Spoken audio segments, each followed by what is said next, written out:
rich so that we can write reviews. That's so nice. Now, my boyfriend is very generous with reviews. Even when upset about something, he would still give 4 stars at the worst. Not to mention he's best friends with my brother. So he gave the book 5 star, calling it brilliant, fast-paced thriller. He also said it's good that my brother used trigger warnings, since many authors in our country don't really use them, even with disturbing content. I did enjoy the book, but think my brother including trigger warnings at the beginning of every chapter is too repetitive though. Just once in the author's note or blurb should be enough, considering the genre. It's like he wants to create suspense by telling the reader there'll be suspense. Also found certain things to be too predictable. That's why I gave it 3 stars. My brother seemed disappointed, and our mom said I should be supportive of my brother. There is no upvotes. Like, I'm seeing it and I was like, oh, did nobody see this? But it has 80 comments. Okay, that's weird. Well, I don't think you're the a-hole. Like, usually, like, I read the title and I was like, that seems weird. Like, if you don't like the book, you don't like the book. It's fine that you gave it 3 stars. Like, it's your personal taste. 3 star is not a terrible rating. It's not amazing, but it's not like bad necessarily. And you're supportive. If you read the book, you could have just been like, no thank you, not interested in your book. That's not how you were. But yeah, maybe your boyfriend did really love the book. You say like, oh, my boyfriend is very generous with reviews. You kind of making it seem like he wasn't honest when maybe he truly was. Maybe he absolutely did love that book. I don't think you're the asshole, but I think there's no story there. I think no one is the asshole. Yeah, he truly, nobody is the asshole. What are people saying?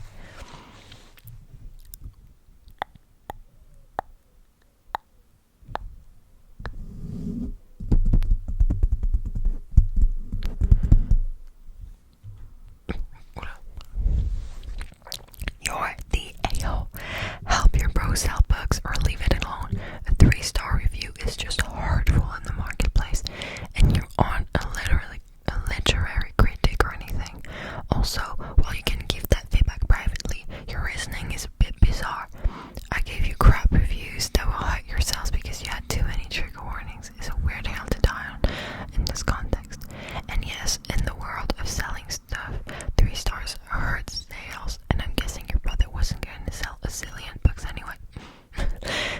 Why do this? It's extra weird to do if you genuinely enjoyed the book in this context, because many people would give their book 5 stars even if they didn't like it at all or read it, just to support them as a person. Now, if you're actually a renowned critic or something and there's ethical issue in there, you might go no review. If you couldn't give good enough one, but 3 stars is just petty. It meant me a thumper. I have no idea what that is. If you can say something nice, don't say anything at all. Publicly sharing or your feedback privately is fine in that case. Yeah, no, that's a fair point, but you're also allowed to say it on the internet. Like, it's genuinely fine. And when she reviewed the book, she never, like, it's not like if I was really wanting to read a book, and I never look at reviews, but if I did and I saw that the one bad thing they have to say about the book is there's too many trigger warnings and sometimes it's predictable, like, I wouldn't care. If I want to read the book, I'm gonna read it. Like, if the plot seems good and the reviews aren't absolutely terrible, then I'm gonna read it anyway. So I don't think she's the a-hole.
I wouldn't.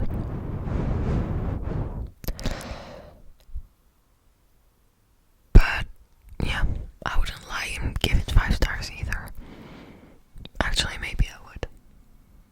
I don't know. Let's change stories. Wasn't a fan of that one. Okay. Second one. Am I the a-hole for telling the bride I'm upset by her excluding my partner from the rehearsal dinner? I'm the maid of honor and will be flying with my long-term partner, who I live with, to this destination wedding. My partner is getting his suit fitted, his new belt, shoes, etc. He's also paying for flights and a hotel for 3 nights.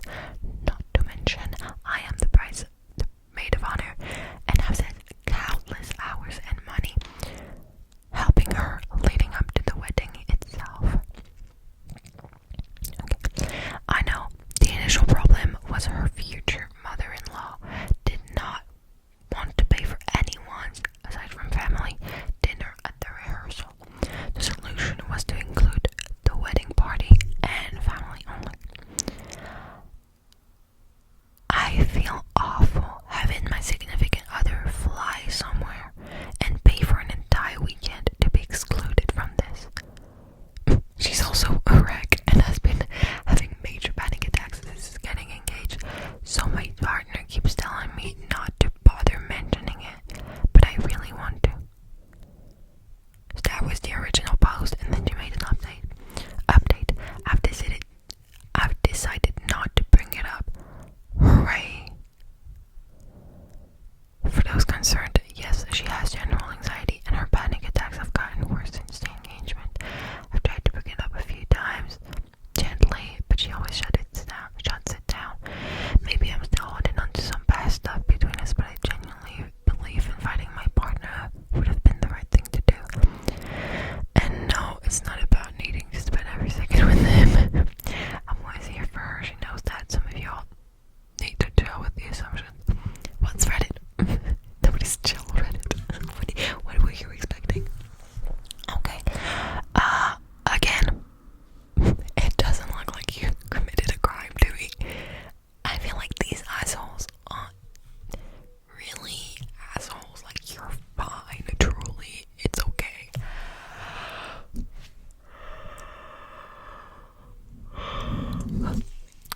Whispering makes me sleepy.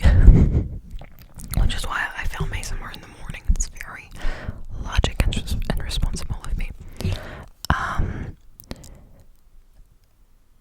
The only thing that I find weird about you is the fact that at the beginning you're like, my partner made all these sacrifices to come, and maybe that's true. Like, I'm not saying it's not, but you're making your partner seem like he has done so many incredible things for this wedding that he should not be taken out of the rehearsal dinner. Now, you could have solved this in 2 different ways. One, you pay. Like, you say to the family, okay, let me just pay for his part of the dinner so that he can come with us, so we can take a loss to make him fly all the way here and like keep him in the hotel room. Like, because it kind of is ridiculous, but like, that could have been a way to solve the problem.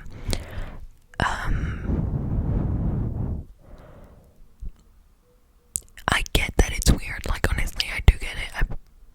But at the same time, the reasoning behind it is not like completely crazy. It's not like out of hate towards your partner. But I also feel misled by this question because I thought she had told him. She had told the bride, and she has not.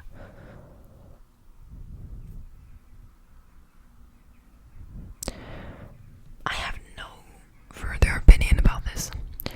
I'm underwhelmed. Why am I underwhelmed by everything? This is tragic. Oh la la, this is long.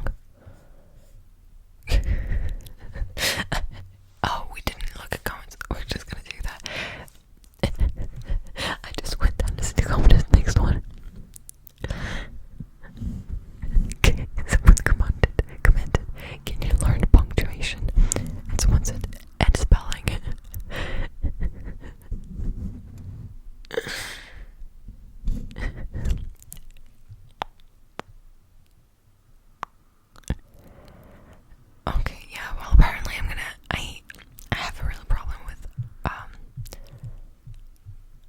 do you say that? Spelling, people who don't know how to spell. Um, I'm not perfect, and I've definitely gotten worse with time. But,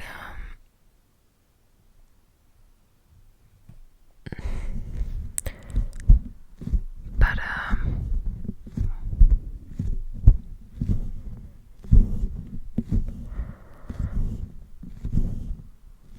I don't know where I was going with this. Okay, we're gonna read, like, one comment. You would be the a-hole. While I do think it is stingy for the mother-in-law to have this attitude, I don't think there is a hard and fast rule that the plus ones be including at a rehearsal dinner, nor that out-of-town guests would be included. Both are good practices and are in line with what I would do, but minimally, it sounds like it out of the bride's hands unless she's going to supplement the dinner by paying for extra heads herself, which might be seen as insulting to her new mother-in-law. Okay, all this to say, we're very close friends with her, is at its wit's end, and is literally having panic attacks during the planning of this wedding. So while you're a bit peeved, I don't think your frustration rises to the level of being worth putting additional strain on her. You should honestly care more about that relationship and her well-being, especially since your partner, the one being excluded, prefers you to say nothing. That honestly sounds too simple, because this situation is reasonable enough to have a reasonable solution. Like, it's not crazy situation. Like, we're underwhelmed. The crowd is sleeping, and though it kind of is the point of ASMR, like, come on. Now we're getting to the last one, which apparently I'm gonna struggle with. It's, oh my god, it's so packed, and I know there's no punctuation, and I know it's badly spelled. You cannot criticize my English because I'm not native. I'm not a native English speaker. Maybe they're not actually. We'll see. Okay, let's go. Am I the a-hole for not complimenting someone's art a lot? I took the ones that sounded the most ridiculous because I'm like, why are they assholes? But now I'm realizing that might not have been the greatest choice because we've been underwhelmed by the first two ones. Well, so this artist is arguing with me after I criticized and rated their art, and after their first message I thought, okay, I'll explain some things. So I explained how I didn't know rating art is apparently rude, and I apologized for some things and explained how sometimes I have a hard time putting my thought process into words, so sometimes some rude things slip out, so I apologized for saying one aspect was stupid, but part of their message at this time was odd, because they said I should have complimented their art, in which I did even say, said one of their designs should be canon. Their art was of a fandom, plus I was trying to do normal criticism instead of 200 compliments like everyone else, so I listed things I like and things I thought looked odd. I even made sure it was known it was my opinion, so after I sent a reply to their reply to my comment, they sent another one saying apparently I was defending the bad things I said and trying to force them to explain why they're upset. What I wanted to reply after that is, bitch, get some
atrocious grammar